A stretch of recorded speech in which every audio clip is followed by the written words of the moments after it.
Okay, we get started. بسم الله الرحمن الرحيم. رب اشرح لي صدري ويسر لي امري واحلل عقدة من لساني يفقهوا قولي. السلام عليكم ورحمة الله وبركاته. Inshallah, we will continue with the story of Ibrahim, and in this second session, the first session we talked about his search for his Rabb, and we put this emphasis on his.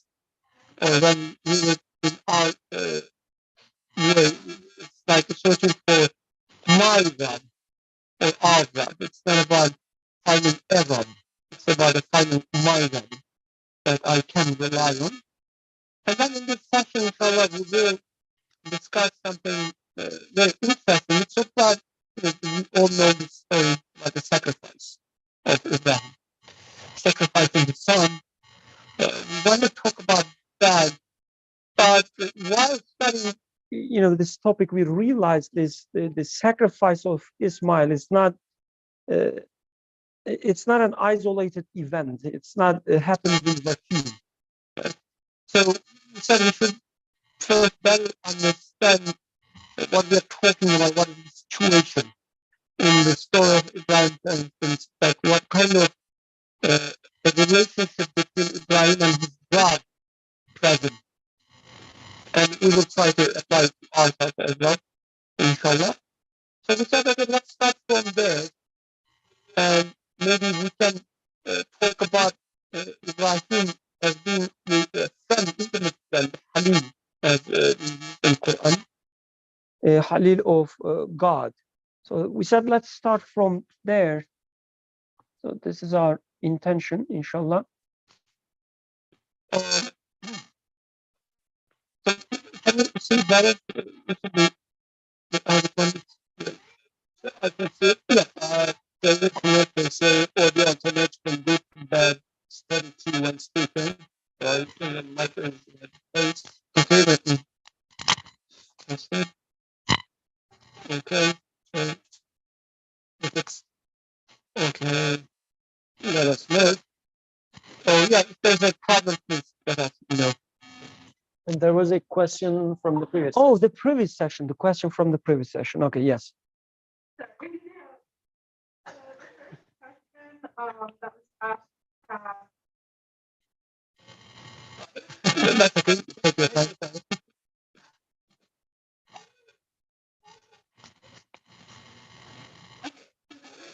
Maybe we can repeat audio, or you guys will check the microphone. Yes, go ahead.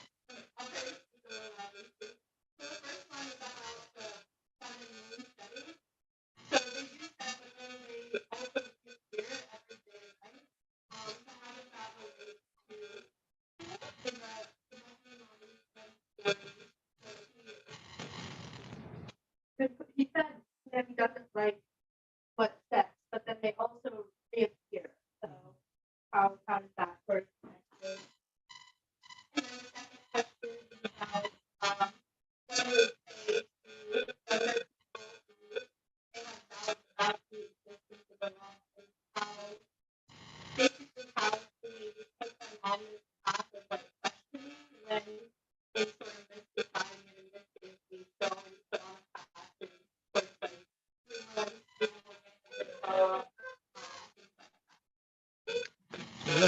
So two questions, and just repeat the questions, please. And you'll answer. Oh, okay.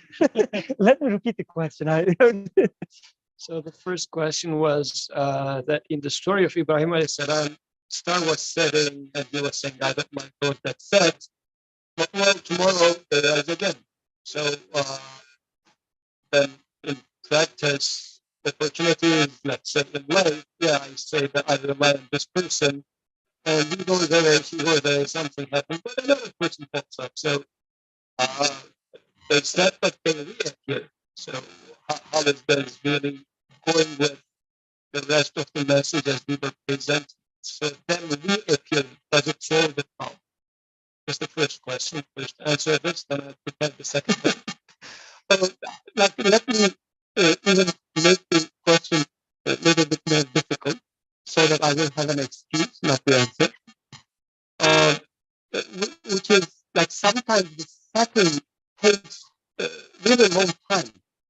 Right? For instance, I rely on my father, let's say my father is well, and he's really rich, not in my case, but let's say somebody's case, he's really rich and his wealth doesn't go away. So the second, like a practically speaking, like it seems like it's not there. It's not certain. So I rely on my work. I'm really successful in my work, and my work relies on me, so they cannot fire me. Maybe I'm the owner of the work, doesn't matter. So the second sometimes is not that easy to see. Or it's set and then come back. Right? So what happens then? So I don't know if this is the answer, but at least maybe start of the answer. The way it is explained in Quran, personally, I don't think it as you should try everything, and when they fail, you should change and go to the next thing. This is not what is suggested in Quran. So we can take these questions like all as if they are rhetorical questions. Like in case of Ibrahim, I look at the star, and when Quran says when it sets, I guess it means when I realize that it sets. It's not actually the fact that it goes down or disappears. I realize, I understand that the star goes away, it cannot sustain itself. That realization, that understanding, I guess, set the scene for the next step. And then I say, okay, the star is not that good. Like my work can go bad or south in any moment, even if it goes perfectly. I realized that. I said, but how about my investments in the secure bank? So I come to the realization in the same way. I said, but they are not, again, they cannot satisfy my human needs. So we said this questioning is not just simply whether I like it or not. It is questioning all your needs, all your desires. It comes back, but it comes back as the same thing. Like the first instant of sun cannot satisfy my desire to live forever. No matter how many times it comes back, it comes, keeps coming back, it doesn't change anything. The first realization, first understanding is enough for me. so again, we shouldn't take this story or that wisdom in Quran as a trial and error. Yeah, you try everything in your life. First go to gym, first make some great friends. If it doesn't work, start doing some the weed. If it doesn't work, cocaine and so on. No, it's not like that. From the beginning, you realize that it wouldn't help you. Actually, now that we did that jump up the street, I could. That's extra. For the past 2 weeks, we were coming with the brother, and there was a person, a homeless person on the corner. So we had a conversation About that. So that brother was giving him some food and whatnot, and he said, "There's this Kensington Avenue in Philadelphia, and go and take your wife, go there just to see what's going on." So, and we were discussing, one of the brothers said, "Well, there are videos about it on YouTube, just go and watch rather than going there in person." So then YouTube started suggesting videos about drug use. But anyway, long story short, there was this person who was super serious, super smart, but on the street. And he explained what he's going through and whatnot. But at the end, the person who doesn't said, "Tell me your previous." This first wish was, I wish there was a pill which I take and makes me forget the taste of pill. hero in that person's life is a thing that he is seeking refuge in. Because life is tough. He's going through some hardships. And to forget it, he needs to get some sort of a joy temporarily. So During in this period, the sun in his life, or a star which is temporarily enlightening the darkness. But once it sets, it comes with, as a very simply said, the darkness becomes darker over time, actually. And next time he needs to put another shot, but eventually he hates what he's doing, yet he is addicted to it in a sense. And this is what our life is like. Yes, the sun is rising again. I am, let's say, addicted to success at work. I feel like it's going to give me satisfaction. And I get used to it, so I say just let me increase the bar and get a different type of success. So it's like, that's why I think this cartoonish representation of drug abuse is very much similar to how we are looking for these certain lights. Yes, I can reignite it with another shot, but as long as it's going to set again, my desire for eternity will cry, saying that I hate it. Although I cannot really Go away with it, still I hate it, even when this temporary light is there. So I think this is why it realizing is not solving the issue. The issue here is that it sets. And it's setting with the part of it. And setting is its inherent quality. It cannot change. Like it will set. One way or another, it has to set. Because it's the way it is being created. There are some funny comments about not the grudges, but our sound quality. So I'm happy we start the sound. I don't know what happened, but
So for our online participants, if they can help us, how is the sound now? We cannot hear you, but if you can write, yeah, on chat.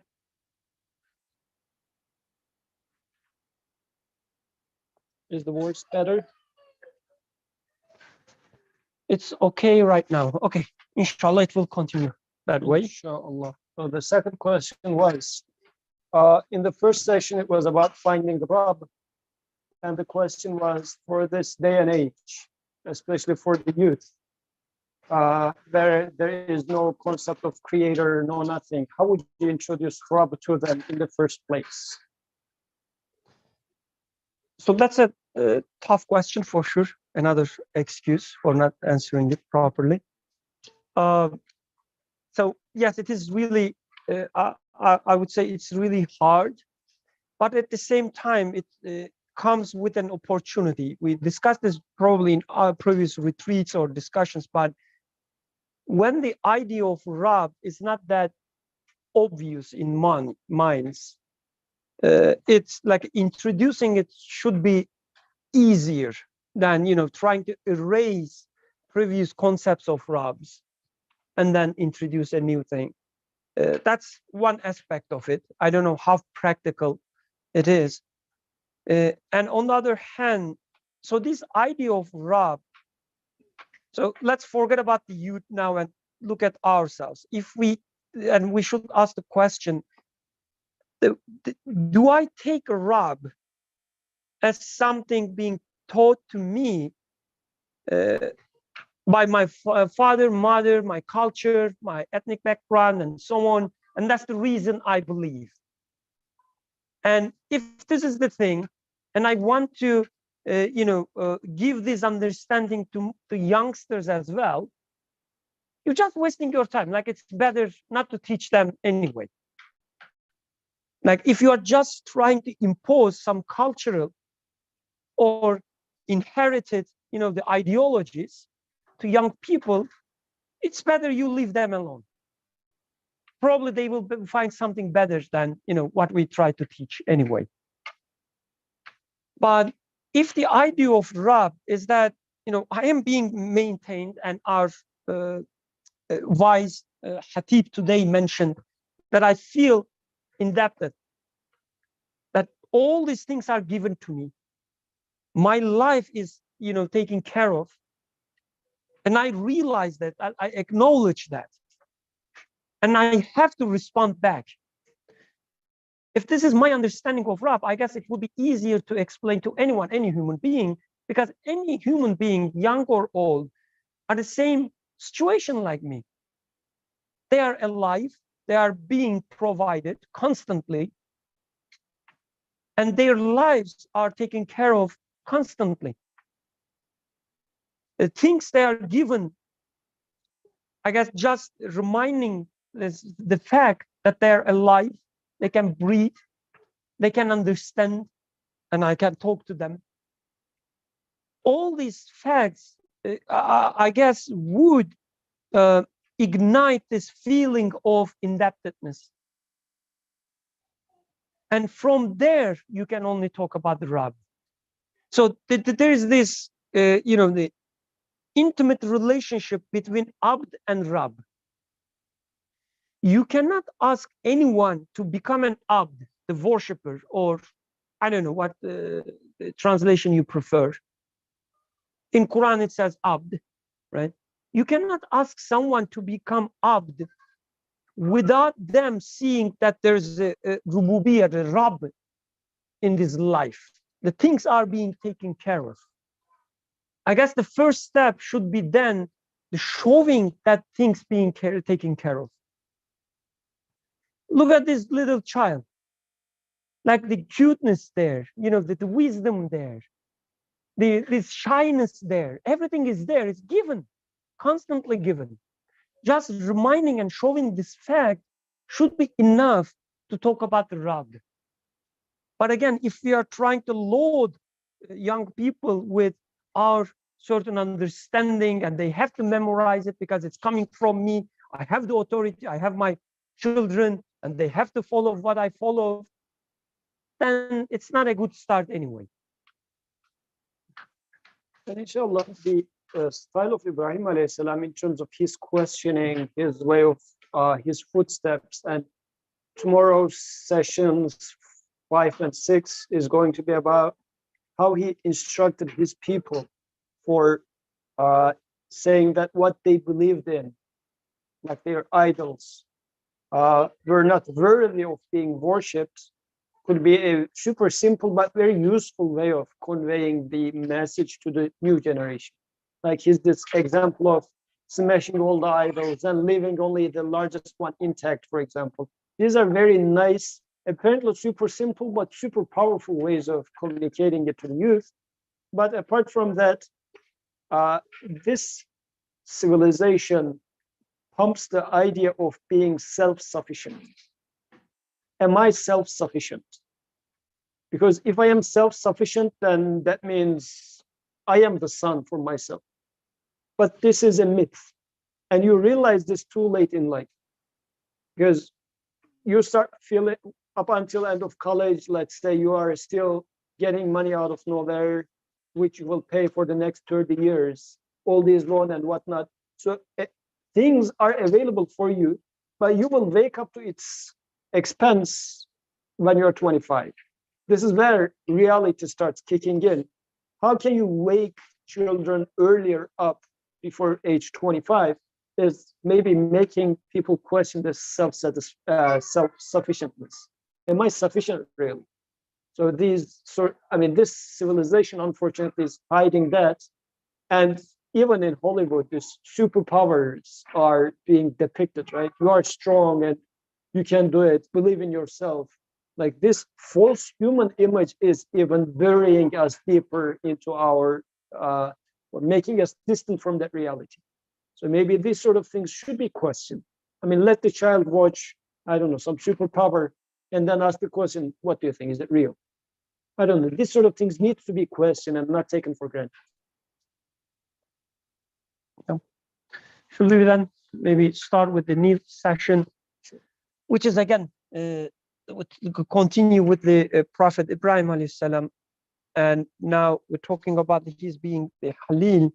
And the first verse that we, inshallah, try to study is from the Nisa, what is the fourth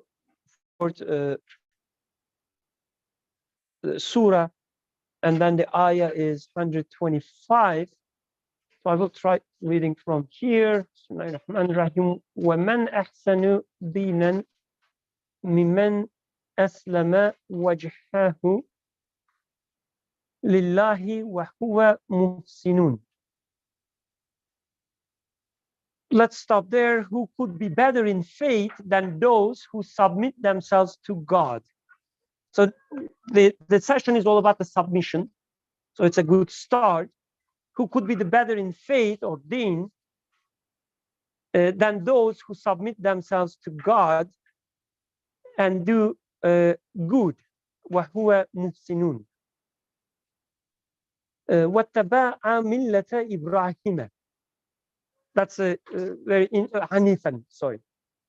وَاتَّبَعَ مِلَّةَ إِبْرَاهِيمَ حَنِيفًا. This is a very interesting part, which we'll, inshallah, study tomorrow, this Hanifan part, in more depth, and follow the creed of Abraham, or the Ummah or Abraham, or Millat of Abraham, religion of Abraham. There are different ways to translate it.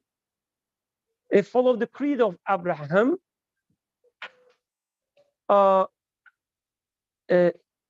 Hanifan, which is translated here, who turned away from all that is false, I guess. And then the last part is the one that we want to study in more depth, which is what the Allahu Ibrahim Halilan. So Allah chose Ibrahim as intimate friend, as a friend, but it's more like an intimate friend. It's a very close friend. So we want to, talk about that. So let's start with, asking the question, what we understand when we say, the friend of God. So there's this notion of being chosen. That's another thing. We may come to that part as well. But let's start from, inshallah, this the word Halil, a friend. So let's take it, put it in a simpler form, if you don't mind. Let's say we take Allah as close friend. Here, Allah has chosen Ibrahim as close friend. But let's read it for a second, that we take Allah as our friend. Right? So what do you understand from that? I wonder, I like to hear from people here. So being a friend with Allah, or even being friend with anyone, anything other than Allah. So what do you understand from that? What is the first thing comes to your mind? Being friend with someone, including Allah. Well, with them, you're acquainted with them, you know them, have a good relationship. Yeah, I will repeat so that the other people also can hear. So the emphasis was in the closeness, knowing each other, sharing something. That's what we call as friend. Any other ideas? Communication, communicating with them, with friends. You share with friends things you would share with strangers. You would, yeah, you would share. Exactly. You would ask help. You would share with friends where you wouldn't share with strangers. All these different things. Any other ideas? Okay, let's continue from there. What do you think? I second all of it. So I think the verse itself kind of explain it, what it means to be chosen as a friend of Allah. It starts with submission, and then talking about turning away from all the faults, which is, I guess, very, let's say, a detailed understanding of Lord Hanifa, maybe. So it's about the submission. It's about turning your face towards there. So as if it's the only thing that you rely. And I think this is, at least to me, what comes to my mind when I think about being friend with the creator of my Rab, is that I take it as, if I have a problem, I turn my face to my Rab and ask him for the solution. When I see something that I don't understand, I ask him to explain me. Yeah, actually, a brother was mentioning something about that yesterday. He was saying that for friendship, he was mentioning some 10 properties of a friendship, and the first one he says is compatibility. By this, what he meant was, if I'm going to be a friend with you, I should not be a friend with your enemy. So turning away from everything else and submitting to creator, because if, for example, I say I am friend with the creator, but also I think like this thing over there is also like doing some godly things, but also that creator. So it's like, how the two can be present in you at the same time? So it's not possible. Exactly. So yeah, like without turning away or without submitting, there's no friendship. I mean, if we do, like when we try to apply it to human relationship, probably it wouldn't work that way. Like you don't have to submit to your friend in the sense we are using here. But even there is a kind of submission in which like you rely and you trust. There's this kind of submission. So the next ayah is actually, so I will come back this maybe later. So I want to share this hadith first, which is about being Halil, the intimate friend.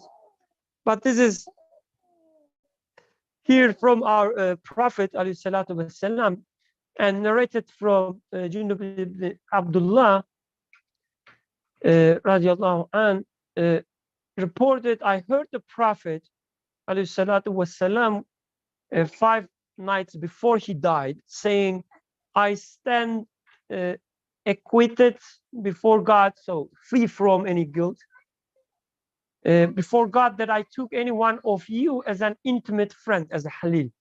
So I don't take any of you as Halil, for God has taken me as an intimate friend, just as he took Ibrahim as an intimate friend. Had I taken anyone from my nation as an intimate friend, I would have taken Abu Bakr as an intimate friend. Beware, those who were before you used to take the graves of their prophets as places for prayer. but there do not take tombs as places for prayer, for I forbid you to do so. So it sounds as if like a two independent things. The first part is about the friendship, and then the next is about graves and so on. So actually, they are, to me at least, they are seem to be connected, especially when we look at this ayah, say, if you love God, follow me, and God will love you and forgive your sins. God is the most forgiving, most merciful. So here there are multiple things going on. One of them, I guess, this intimate friendship, it's obviously not exclusive to Ibrahim alayhi salam, right? Because the Prophet says, he took me, this H should be capitalized. I apologize for that. God has taken me as an intimate friend, just as he took Ibrahim as an intimate friend, as if saying that, you can also become an intimate friend of God if you follow me, my path. So together with this ayah.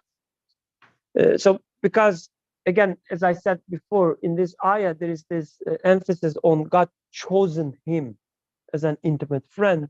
It sounds, in the first reading, it sounds as if, it's okay, God chose him.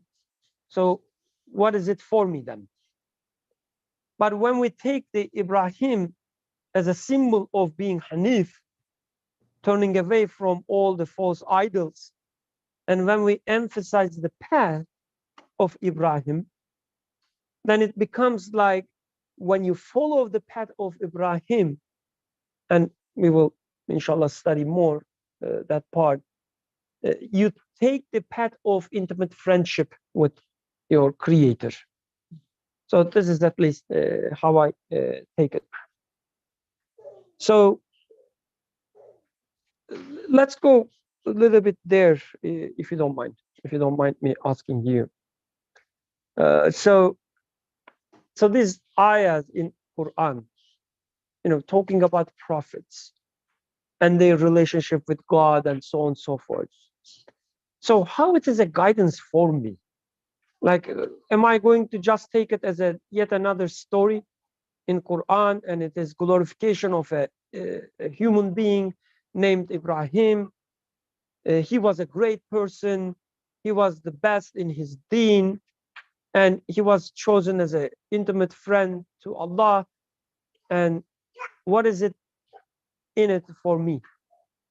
Especially since we have this attitude saying that, well, I am not a prophet, just to legitimize my shortcomings and to say that I am okay being as I am. And then Quran becomes quite irrelevant in this case, because I can come up with this excuse for anything that I think I shouldn't even be attempting for. But if I take it the other way around, though, like if my maker is speaking to me, which if I can open up a parenthesis over there. So if I take Quran as speech of a man who lived 14 centuries ago, then it becomes a dead text. Dead in the sense that like a person with a human capacity spoke it, the person died, he didn't know what people will go through in like 2022 Philadelphia, the youth in this age, he definitely didn't know what's going through in their mind. So to what extent can I take his suggestions and guidance, right? But if it is speech of my creator, not speech of man, speech of my creator, then the creator still keeps creating me. Creator is not dead. Then the text is also alive. Then the story is not story of somebody else anymore. The story has to be, and I would expect it to be, 100% relevant to me. Like if you're telling me something, I ask you a question and you give me an answer. If I don't know who you are, and I would say that, well, this guy is just mumbling some words. But if I know that you are a wise person, whatever you say, I will say, how does it apply to me? It must be applying to me because this guy's a smart person, he's a wise person. He knows me, he knows what I'm in need of. So then I will try to dig deeper into your words. Likewise, when Quran talks about these people, then that means the Creator as if saying that I'm speaking to you. Would you like a friend who is not going to leave you behind? Would you like my friendship? I can be such a friend for you. Then there had been someone like this, and these are his characteristics. So be like him, or attempt being like him, so that I befriend you.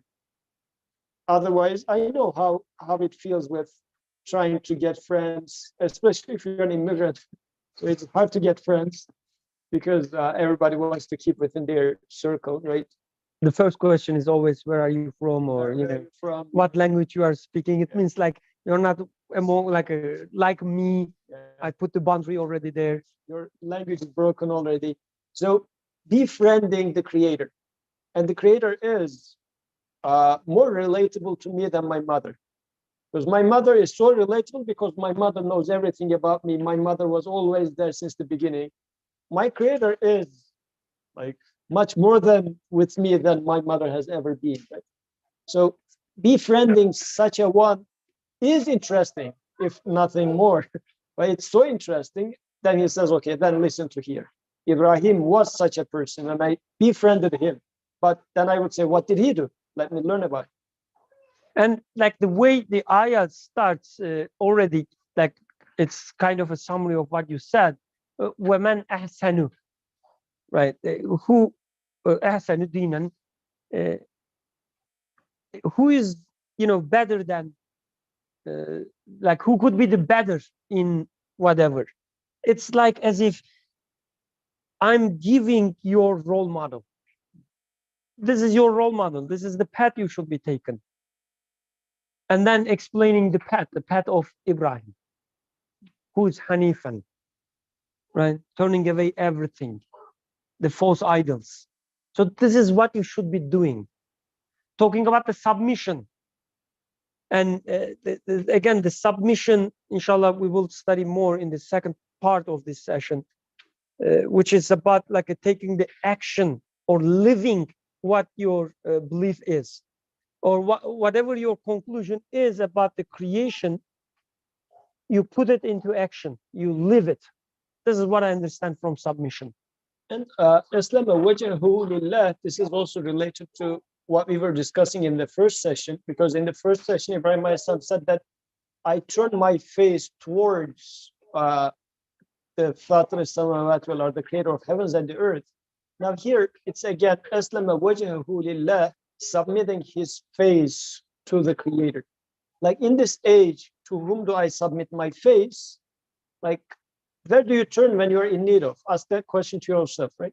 So I turn into either working harder, getting more degree, let me take a few more Coursera courses so that I get more whatever, and edit into my CV. So this is what we are turning towards. This is what I already submitted my face towards, right? So submitting my face towards Lillah is what we are talking about. Or where do you turn when you celebrate? Like something good happens. And do you celebrate yourself? Do you celebrate your friends? Do you celebrate your boss, your family? Oh, it wouldn't be without my wife. It wouldn't be, possible without my wife, which is true. Yeah. But, where do you turn your face? When something good or bad happens, when just ordinary thing happens, where do you turn your face? So there are actually some verses, let me share, which give some contrast, right? Oops. Okay. Yes, for instance, from Al-Furqan. Do you mind reading it?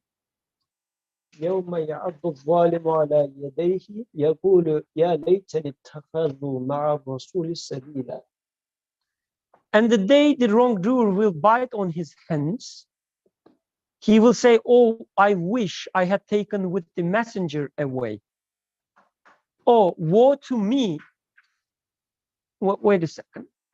The rest of the rest is not there. Yeah, the rest of the verse is not there. I apologize. Oh, woe to me! I wish I had not taken that one as a friend. So this part is more important, which is missing. He led me away from the remembrance after it had come to me, and ever is Satan to men a deserter. Oh, woe to me! I wish I had not taken that one as a friend. So this is like the opposite example. Instead of taking your creator as a friend or turning your face to the creator, turning your face to someone else.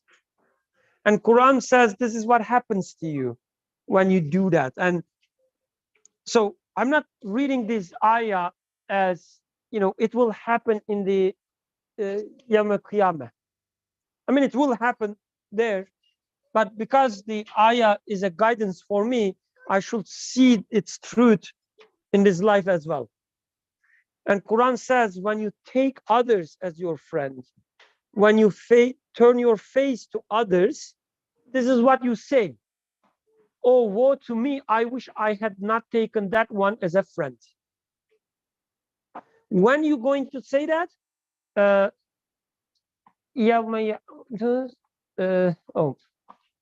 Just the day.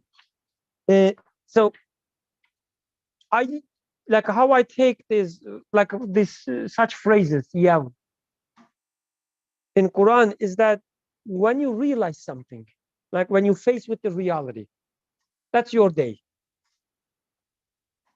You think you are very successful, you're gaining all these things, you're collecting your money, your wealth, investing, right? Yeah, everything is great, going great with your investments. You find a new cryptocurrency, found a new one. Anyway, everything is going great. But when you face the reality, that day, you will say, oh, what I did. Right? I thought I was self-sufficient. I thought, I was self-sufficient to some degree, and the rest would be, coming from my friends. They would support me. The society would support me. My work would support me. My friend would support me. But when you face the day, like when you face the reality, which is you are dying, no matter how much wealth you they collect, no matter how healthy you are, you will die. And you don't even know when you will die. Like it could be just a moment.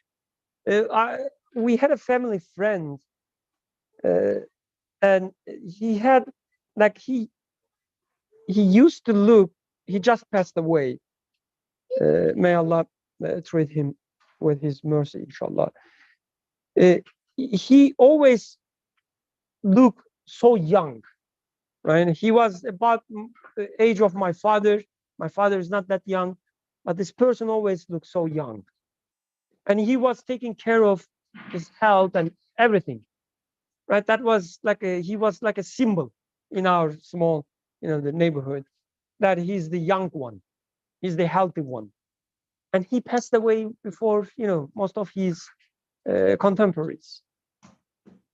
So you don't even know when it will happen. And when you face this reality, no one can help you. It will be just a futile attempt to have friends then. On that day, you will see that I wish I had not taken the one as a friend. And as an alternative is given in Quran again, the path of messenger.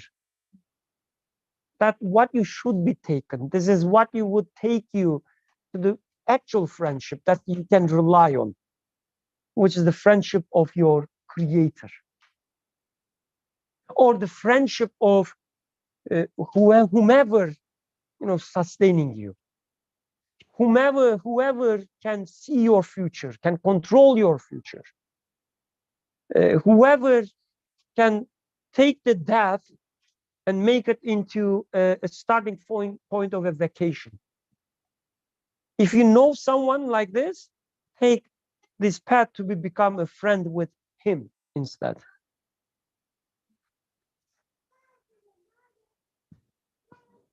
Would you like to add anything there? Okay.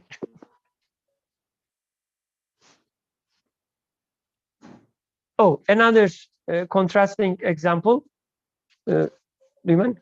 الأخلاء يومئذ بعضهم لبعض عدو إلا المتقين. And close friends, that they will be enemies to each other except for the righteous Or God. or God conscious. Yes, muttaqin, right? Yeah, God conscious. So again, on that day, when you face the reality, the ones that used to rely on, becomes your even enemies. They wasted all your time. Like they told you that you have to be successful in this life. You have to take this degree, that degree. You have to take this extra Coursera course. You have to, finish with this interview as well. Oh, here are the interview questions. Study them even harder. When you face the reality that you are dying every day and nothing can help you, then they will be just your enemies. You would say, they wasted my time. Why didn't they just tell me the truth? That I should invest my time into something more valuable that would help me with my death. All your publications, all your titles, all your achievements, your husband, your wife, your children, no matter how cute they are, they will become your enemies because your precious life was spent on them, except for muttaqin. Except if you see them as a means of knowing your Rabb, getting closer to your Rabb. If your children is a means to get closer, to be intimate friend with your Rabb, then you'll love your children. On that day, even, you say, Alhamdulillah to my children. Subhanallah, like I'm so happy that I had the children, my children, so that through them, I know my Rabb.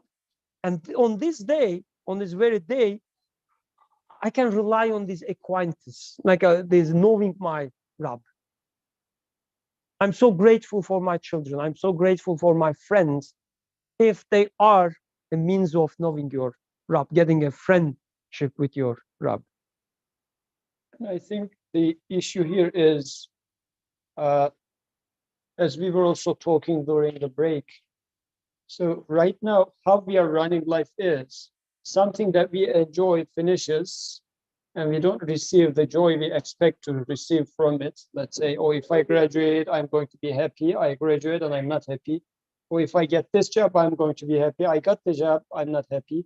So then there's this idea of what's next, what's next. So as if we are always saying that I didn't attain it yet, but I will. So I'm trying to see how is this going to solve the issue, because in life, how we live is, I'm spending my time with children, it feels good, or with family, or with this and that. The question is, are you satisfied at the moment? Are you okay and happy and peaceful at the moment? If I am not, then that means I'm making a big mistake in terms of how I am dealing with job, life, success, family, and whatnot. Because if I didn't get satisfaction yet, it's guaranteed that I'm not going to get satisfaction in the next 10 years, next 20 years. Things are not going to get any better because I'm making a fundamental mistake here. And I am going to become more and more regretful about what I did, because the past 20 years didn't give me the satisfaction. And still I am saying, oh, well, but next 10 years will. So once I admit that I made a mistake, I'm going to be angry with the past 30 years because I wasted it. I could have used it in a different way. This is what's happening with this being enemies with one another. And enemy is a very strong word. Being enemy with one another. I am being enemy with younger Yusuf in this case, actually. I'm saying that, oh, stupid head, you should have done it this way or that way. Sort of a conversation starts happening internally. But I could have done it with this God consciousness, meaning it would have made, what's the point of having a child, having a family, or having a degree. What, there must be a satisfaction right there in there. So this is, I mean, if that friendship is done in along these lines, then it makes sense. Otherwise, if I'm not satisfied, I will never get satisfied.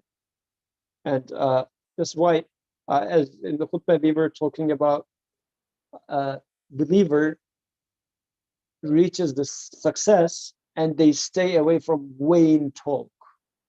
This vain talk is things that take me away from my goal. It just wastes my time, consumes me.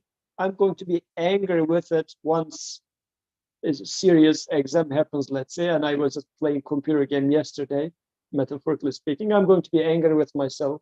Why did you waste the time? Likewise, the life is passing by. I just keep postponing the real questions in life and just trying to find some satisfaction here and there, which I never attain, then I'm going to be angry with myself. And it happens all the time. Like, let's ask ourselves and be honest to ourselves for a moment and ask yourself that whether you are in peace with your older selves or not. When you think about your past, even the day before, like yesterday, are you happy and say that, Alhamdulillah, like I spent my yesterday very fruitfully? Or, year ago, 10 years ago? Or do you, when you think about them, you get angry?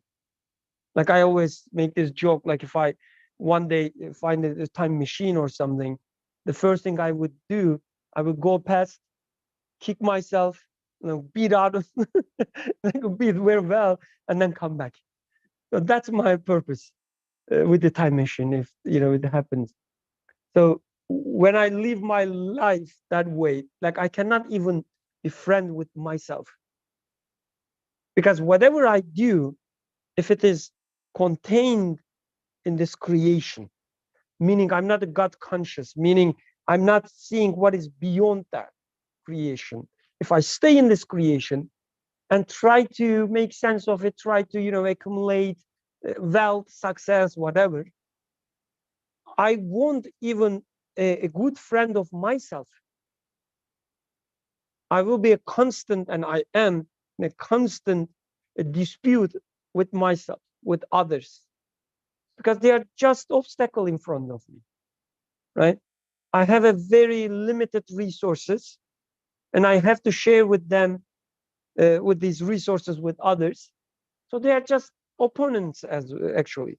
Even the closest friend, like let's say my wife, my children, they are my opponents, not friends, because I have to share my limited resources with them.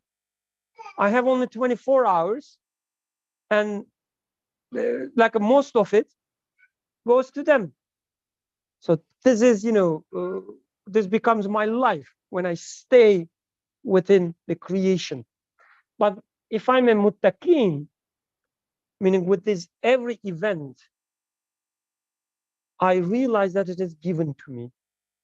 My children, my wife, even the sickness, the desires, feelings, everything are given to me and designed for me specifically, so that I will be trained.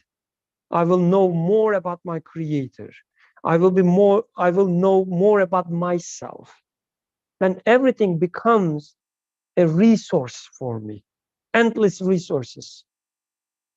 It's not that I have, as Hatip was saying today, a bag of gold, and I'm trying to spend it to everywhere. I realize that actually this bag of gold, which has only limited number of gold, it's a starting point or a means to reach these endless treasures of my Rabb. Yeah, investments. So anyway, going back to our actual topic, which is facing your face to your creator. So there's one excerpt that I want to share that, yeah, it's from here. So this is from Imam Nursi. The book is Words, and this is the 32nd chapter of this word, the book. It says your love for beautiful things, since it is for the sake of the one who fashioned them, it will be in the manner of how beautifully they have been made. So I think this is really important. If I look at this flower and if I say it is beautiful, which is not, even if it was a beautiful one, right? The flower, just the plant there, I know that death is already there for this plant. Like it will die, if not today, tomorrow. So the beauty automatically comes with the ugliness in it. So even if I try to like it, I cannot like it. Especially if it's something ugly, there's nothing that I can change. Like it is ugly. And let's say I'm not a good looking a gentleman, hypothetically speaking, of course. So there is nothing that I can change, right? It is there. If I, take it as like inherent quality of the thing itself, myself, for instance. But when I look at it as how beautifully they have been made, or have not beautifully, these have been made, if I take it that way, the emphasis then on the fact that they are being made. There's a maker behind them. So if there's a beautiful thing, there is this beautiful maker behind. This love is pleasurable, though, and it causes the gaze of beauty worshipping the light to see the more elevated and holy and 1,000 times more beautiful treasures of the degrees of God's beauty. So from just one beautiful thing reaching to the all beautiful one. This love opens up a way to these treasures because it transfers the eye from those beautiful works to the beauty of the divine actions. And it opens a way from them to the beauty of the names, and from them to the beauty of attributes, and from them to the one glory's peerless beauty. It opens a way to the heart. Thus, if this love is in this form, it is both pleasurable and it is worship and it is thought. Thought.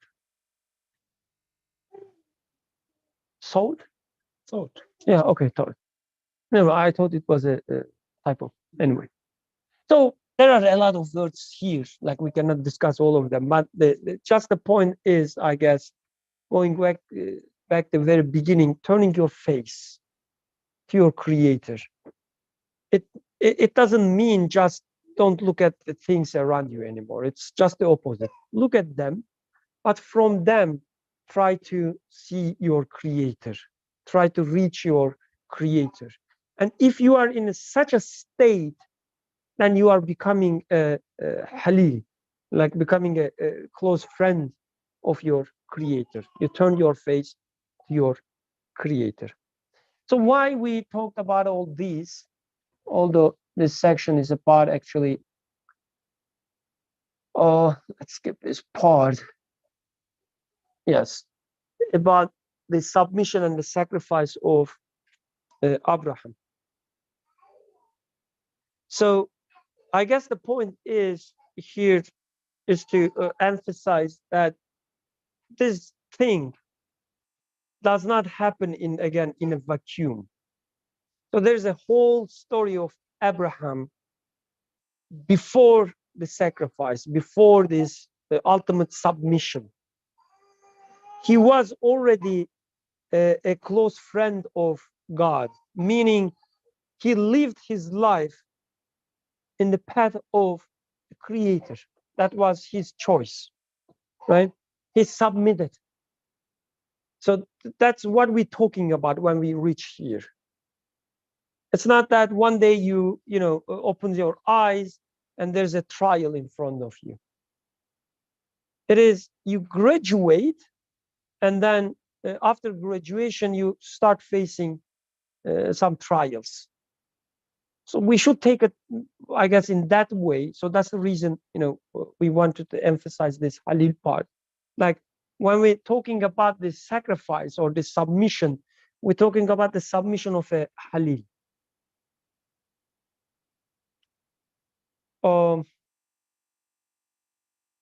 So let me stop here for a moment, ask you your, the questions, comments, so that we know that we are on the same page.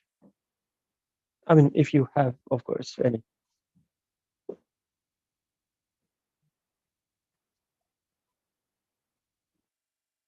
It seems no. Okay, let's start with this one, then, if you don't mind. Again, would you like? So before that, would you like to give a background? Because this is starting with Oh yeah, please. Ibrahim sacrifice. So Ibrahim alayhi salam didn't have a child, although he wanted it too much, until old age. And historically, they say it's around age 80, 90, something like this. But you can imagine someone wants a child and no child is given. So after a point, he is given this child, and now his creator says, when the child comes to an age, as we will read, the creator asks him to sacrifice his son. So this is such a gross thing that's happening. فلما بلغ معه السعي قال يا بني إني أرى في المنام أني أذبحك فانظر ماذا ترى. And when he reached with him the age of exertion, or the age of like working together with him, he said, "Oh my son, indeed I have seen in a dream that I sacrifice you. So see what you think." قال يا أبت افعل ما تؤمر ستجدني إن شاء الله من الصابرين.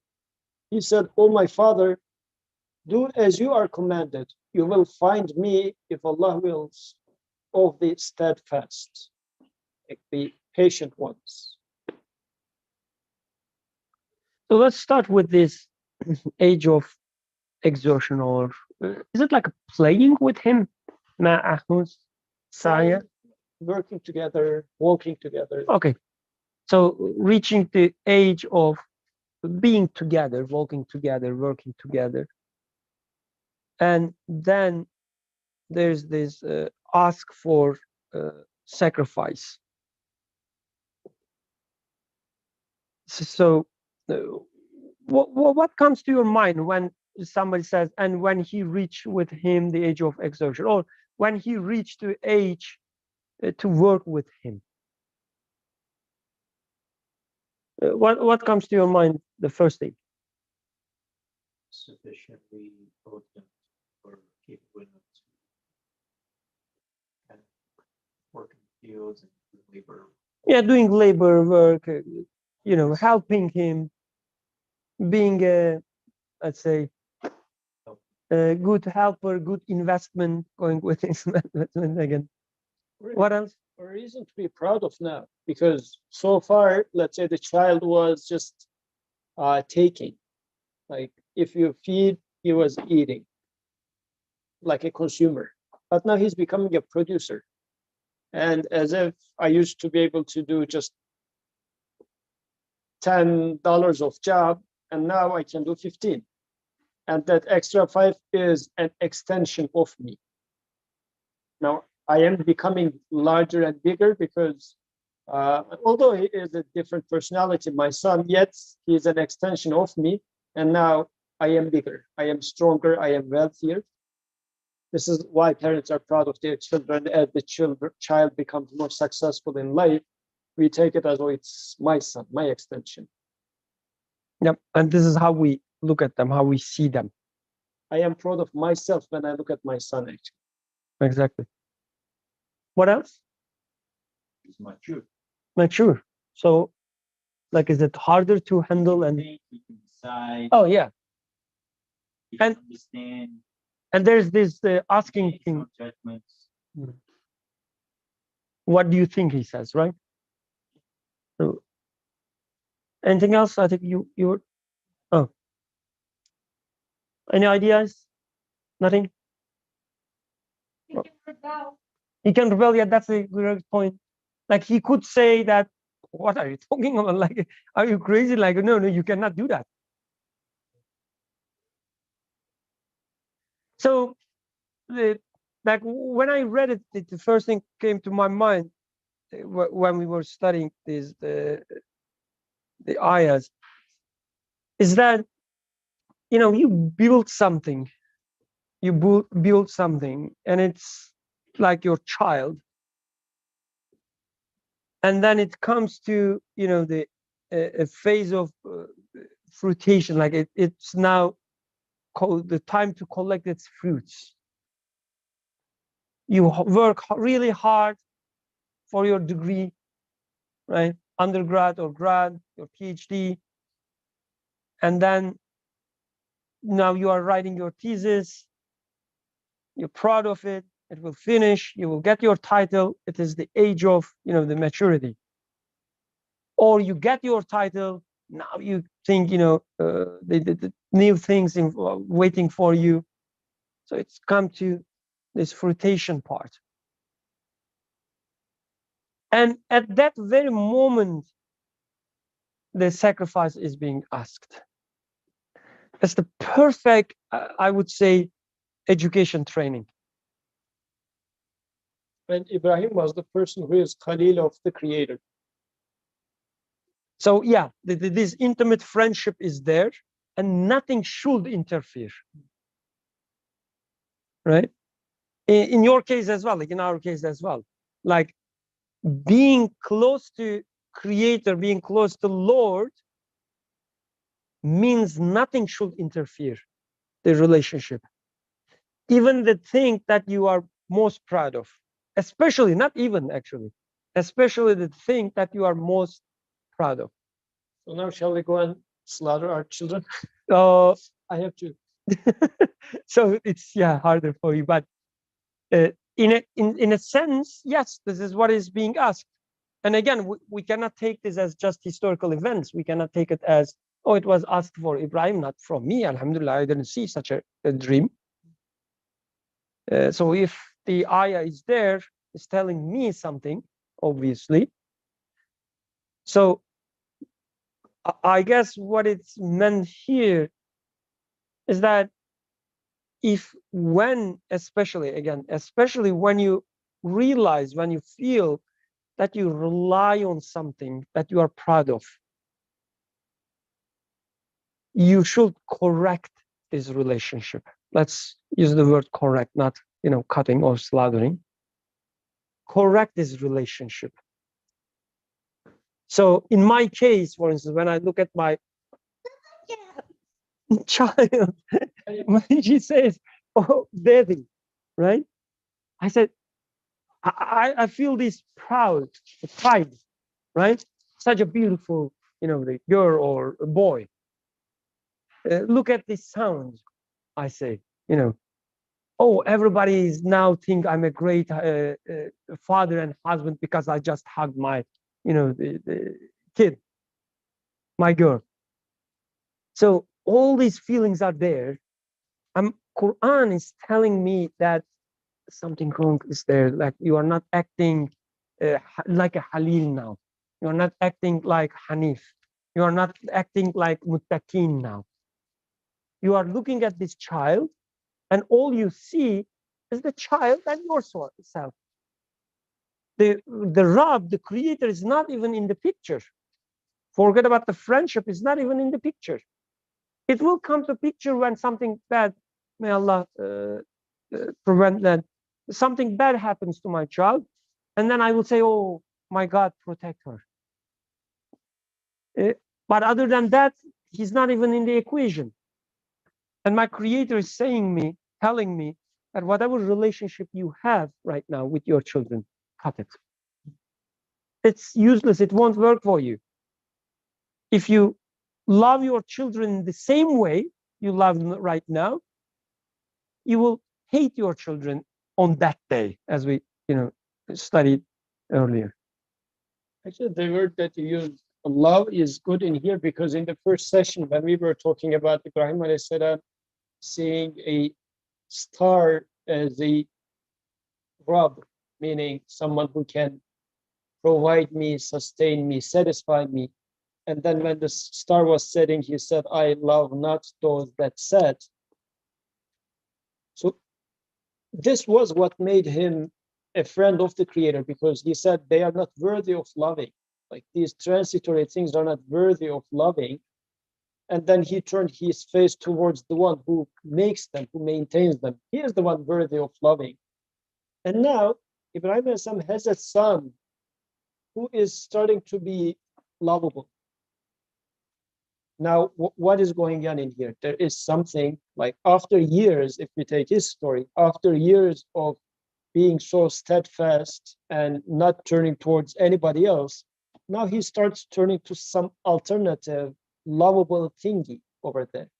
And now the one who is worthy of being loved, the only one, says that relationship between you and your son, which is love, but this is a faulty relationship. So you need to cut that relationship off and reestablish it. It's not a proper way. I'm going to be in a relationship with my friends, my family, and whatnot. But what is the proper way of this relationship? So there was something wrong in that, or in my case, of course, this is an instruction for me.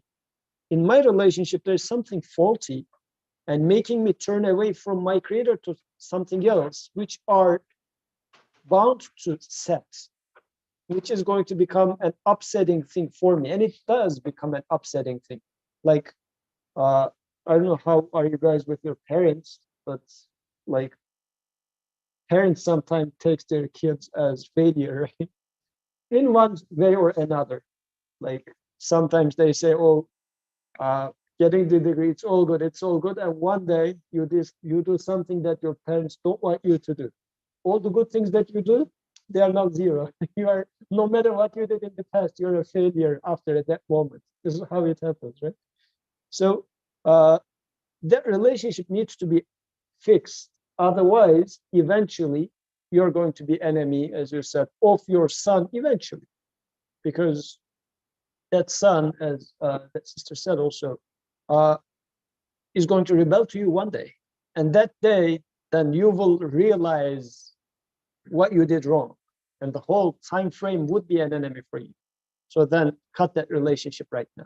He will leave you, like one day or another, this day or next, he will leave you for sure. Yeah. You will leave him. Then cutting that knife to the throat of that son actually is signifying that relationship between you and him that needs to be cut and fixed in a correct way. And fixed in what way? I guess if you go back to first ayah we studied, by turning your face to your Creator. Meaning when you look at your child, or when you look at the perfect project that you wrote, or the perfect job that you have, or husband or wife, whatever in your case, when you look at her, when you look at him, when you look at it, what you see is that how beautifully it is made, not by you, but your Creator. So if you can see every moment as designed, what was the word in the first session? Fatra samawati wal ard, right? So somebody designed it, shaped it for you. Whatever you have in front of you, not you, not your friends, not your father, not your boss, not your professor, but your Creator made it for you, put it in front of you. It is part of your education, training. When you take it that way, now you sacrificed whatever in front of you for your Creator. Oh, she's testing, like if I'm going to answer her or not. Although I'm speaking, if I answer her, she knows that she is valuable. She's testing her limits.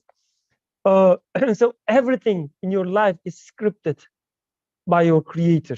I was thinking, like just a few slides ago, when I was talking about the example of children, and then she came saying that, oh, blah, blah, blah, and then I took her, and then right after the topic was done, she left, right?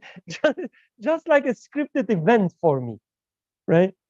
When I realized that everything in my life is scripted, there's a Father, right, behind everything. There's a Creator, there's a Lord behind everything. When you realize that, turn my face to my creator and I start being a friend with him. And how I do that again? When I take something I love and I cut the way I love it and put instead the relationship with my creator. And it becomes a means to reach my creator. So I don't love, let's say, this meat and bone, but I love the way it is being created. And there is much more where it comes from now. Even one day she's sick, I would say the one who made her, healthy moment ago or the days ago, he is now making her unhealthy, right? It's coming from the same source. It's from the same friend. I can rely on. I know that this is the part of my training. This is part of her training, and it must be a beautiful thing. So this is, at least to me, like this is what I understand from sacrificing. And in the story of Ibrahim alayhi salam, actually, this is the second time he is being tested with the children. So he had the child, then he was asked to leave them in a barren land. So normally, historically, he lives in the Palestine area. Then he is asked to migrate to Mecca, leave his wife and this baby child in that barren land, nobody living there, no water, no nothing. Then he comes back. That child, like, although expected to die right there because of no water, no nothing, like a society thrives in there. Years later, the same child, with an accomplishment now, as a society is there, is being asked to be sacrificed. And this reminds me of zakat also. Because if it is mine, and if you ask me, give me your phone, give me this, give me that, I would say, I won't. It's mine. If I don't want, I don't give it to you. If it's my son, you ask me to slaughter him, I would say, what are you talking about? It's my son. And you have no ruling over my son. It's mine. Right? But now, he says, my creator is asking me to slaughter you. So submitting to that truth means that son belongs to somebody else, and that somebody else is my Lord at the same time and wants me to fix this. And I am submitting to that truth. I mean, it's not really about killing a person or not. In my life, how do I deal with this type of relationship? Do I feel like, oh, of course it's my son. Of course I have the right to be proud of. Like, I don't. This is a wrong attitude. I don't have the right to be proud. And it doesn't even have to be something bad or ugly. Like what I mean, in this example, for instance, son was asked so that it will be continuation of his lineage, right? His zuriyat, so that the son will help others to establish prayer, so that the son will help in his duties of prophethood. So this is such a beautiful, let's say, the humble, the goal. This is why the Ibrahim alayhi salam asking for son, and it is given, and it is working as, let's quote unquote planned. He's becoming a muttaqin, who's among the good doers. He's I don't know if he became already prophet before or after this event, I'm not sure, but he's on the path of, becoming the prophet. So everything is going great. So applying to ourselves, like we're building something for our religion. As a Muslim, I'm becoming the best scientist, or as a Muslim, I'm doing the best social event, whatever. For good reasons, you are doing it. But still, if the proud is there, or if this relationship that you have with this thing, your child, in this example, if there's part of your face that you haven't turned towards your Lord, and you have to fix it.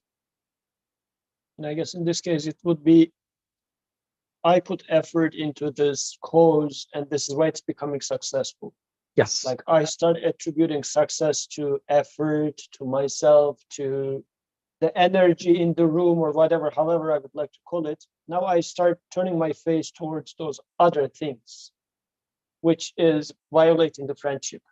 Exactly. Friendship of the creator, because these are enemies of the idea of everything being done by the creator. Now I am saying that no, this, our energy in the room is also having a share in their free. So one example which comes to my mind when we talk about such things is the case of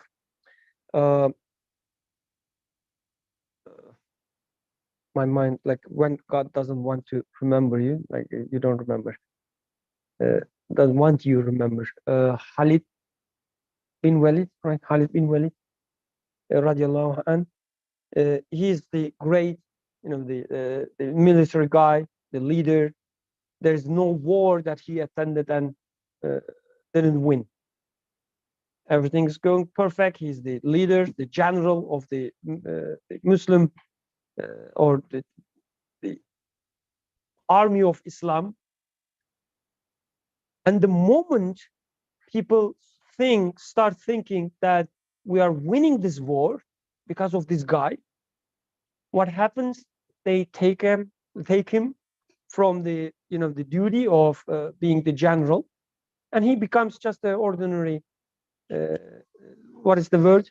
Soldier. Why? Like, isn't the point is the success of the Islam? Isn't the point the success of this army? No, it's not. If you are getting closer to your Rabb, you are successful. قَدْ أَفْلَحَ الْمُؤْمِنُونَ. How it goes? Yeah.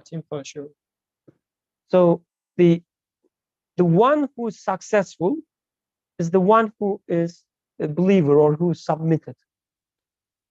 It doesn't matter you win this war or not. It doesn't matter you lose one of your hand or not.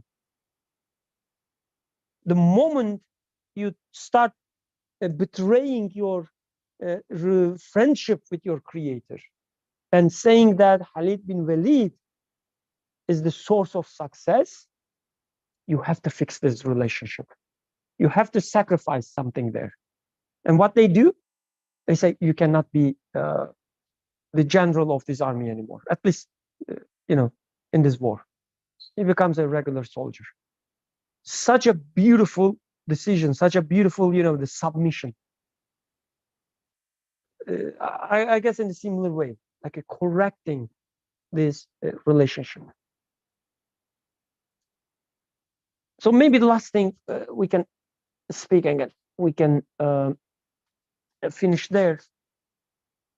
And then when they had both submitted, and he put him down upon his forehead. And then the rest happens, right? We called to him, "O Abraham, you have fulfilled the vision.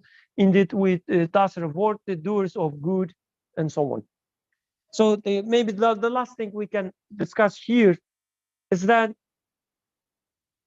the fulfillment comes, this sacrifice comes not merely from understanding something, but you have to put it into action. When they had both submitted and he put him down on his forehead, when you act upon your understanding, so when we say you have to correct this relationship, it's not just that, oh yeah, okay, I understand what you mean. From now on, when I have a relationship with my child or your friend, your boss, your wife, your partner, whatever, I will think in other ways. No, you have to also put it into action. Otherwise, you are not fulfilling the vision. What it means, you have to change your life. You have to change the way you act. You have to change the way your, let's say, child acts. Without putting into action this dream or this vision is not fulfilled. The submission and action, they are, close to each other. They come together. You cannot submit without doing the action. So that's I guess the last thing that I like to mention. I don't know if you want to add anything. Okay, then we have a few more minutes, I guess. If you have any questions, comments before we stop and end. Otherwise, we can stop here, I guess. Oh, go ahead, please. It also states that we are social beings. So you need friends. Yeah. We are looking for friends. You can't live alone. So surround yourself with people who have seen it. Muttaqin. If you want to surround yourself. Yes.